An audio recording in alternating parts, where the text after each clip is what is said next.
जितने भी लोगों को साइकोलॉजिकल इश्यूज होते हैं वो कुछ हद तक हमारे ही बनाए हुए होते हैं। अब ये साइकोलॉजिकल इश्यूज बनते कैसे हैं?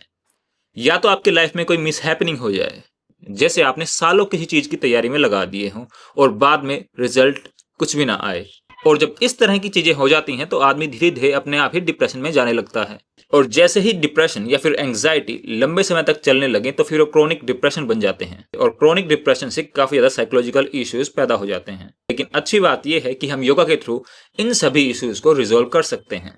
अब आप सोच के चलिए, किसी भी आदमी को 10 साल से डिप्रेशन है, एंग्जाइटी है या फिर कोई भी साइकोलॉजिकल इशू है, और वहीं पर एक और दूसरा आदमी है जो कुछ महीने से ऐसी प्रॉब्लम बता रहा है। अब इस चीज में कोई भी आदमी ऐसा सोच लेता है कि जितने लंबे समय तक कोई डिसऑर्डर है उतना लंबा समय ही उसे रिजोल्व करने में भी लगेगा। अब कुछ हद तक ये ठीक भी है, लेकिन सभी केसेस में ये ठीक नहीं होता। कई बार ये इंडिविजुअल टू इंडिविजुअल भी डिफर करता है और उसकी इंटेंसिटी पर भी डिफर करता है।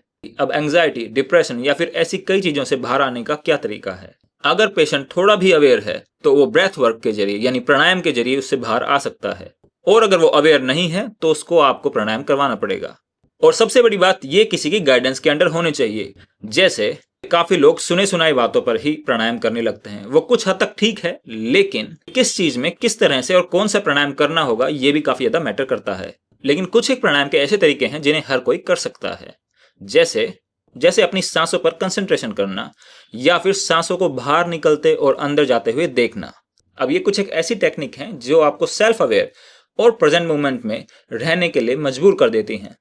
और इसके साथ में आप किसी भी योगा टीचर या फिर डॉक्टर से कंसल्ट कर सकते हैं, और इनसे कंसल्ट करने से ये आपकी प्रॉब्लम को ज़्यादा अच्छे तरह से समझ पाएंगे और उसका उतना ही ईजी आपको फॉर्मूला दे पाएंगे कि आपको कौन सी ब्रेथ कब करनी है।